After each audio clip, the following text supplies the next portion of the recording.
Di tengah jalanan yang ramai, kita melihat orang berlalu sambil menatap layar, sibuk dengan notifikasi, tren, dan media sosial. Kita semakin terhubung, tapi perlahan menjauh dari sekitar kita. Dan di balik semua kesibukan itu, muncul satu pertanyaan sederhana. Apakah nilai yang menyatukan kita sebagai bangsa masih hidup di hati kita?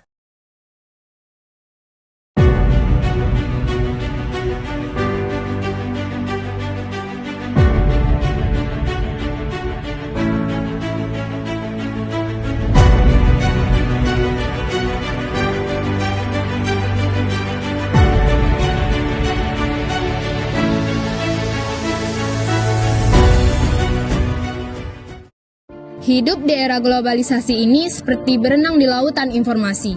Tapi dalam pusaran ini masih adakah ruang untuk nilai-nilai dasar kita? Nilai yang seharusnya menjadi panduan hidup kita sebagai bangsa. Pancasila, apa artinya kini? Bagi kita, di tengah gaya hidup yang semakin individualis dan dipengaruhi budaya global, mari kita cari jawabannya. Tidak hanya dengan berbicara, tetapi juga dengan mendengar.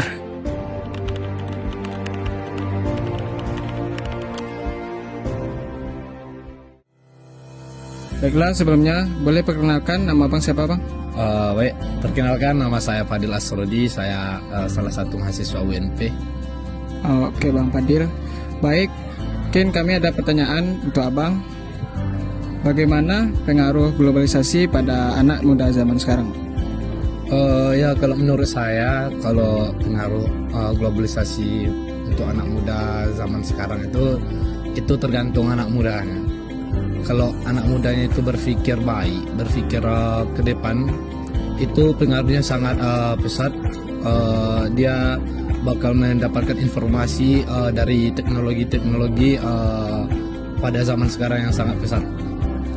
Tapi sebaliknya, jika anak muda tersebut pikirannya buruk, pikirannya tidak baik, itu bakal sangat mengganggu, karena teknologi sekarang itu sangatlah canggih, globalisasi sekarang itu sangatlah maju, jadi bisa berbahaya bagi anak muda zaman sekarang juga. Itu tergantung kitanya itu bikin globalisasi teknologi sekarang itu mau kita gimanain gitu, kalau menurut saya. Oke bang, baik, terima kasih. Mungkin kesimpulannya itu mungkin tergantung dari kita masing-masing ya bang. Oke bang, terima kasih bang. Ya. Baiklah Bu, terima kasih atas waktunya. Sebelumnya nama Ibu siapa Bu? Leni.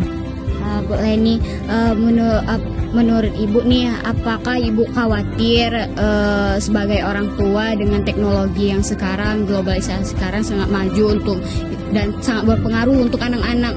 Apakah Ibu ada kekhawatiran di diri Ibu? Iya, sedikit. Sekarang anak-anak sibuk sendiri dengan HP-nya. Tapi yang kita harus ajari baik-baik, karena teknologi sekarang sangat berpengaruh bagi mereka. Baiklah, terima kasih Bu atas jawaban Ibu. Baik Kak, boleh perkenalkan dirinya dulu?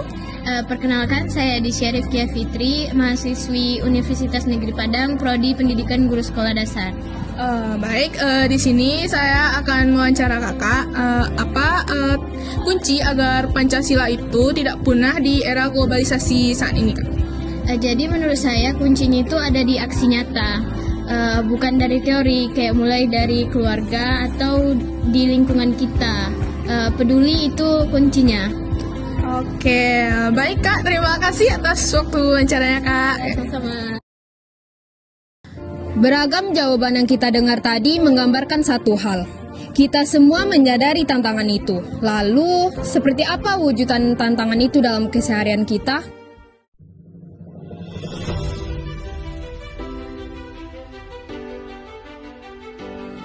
Nilai kemanusiaan yang adil dan beradab sering tenggelam di dunia digital.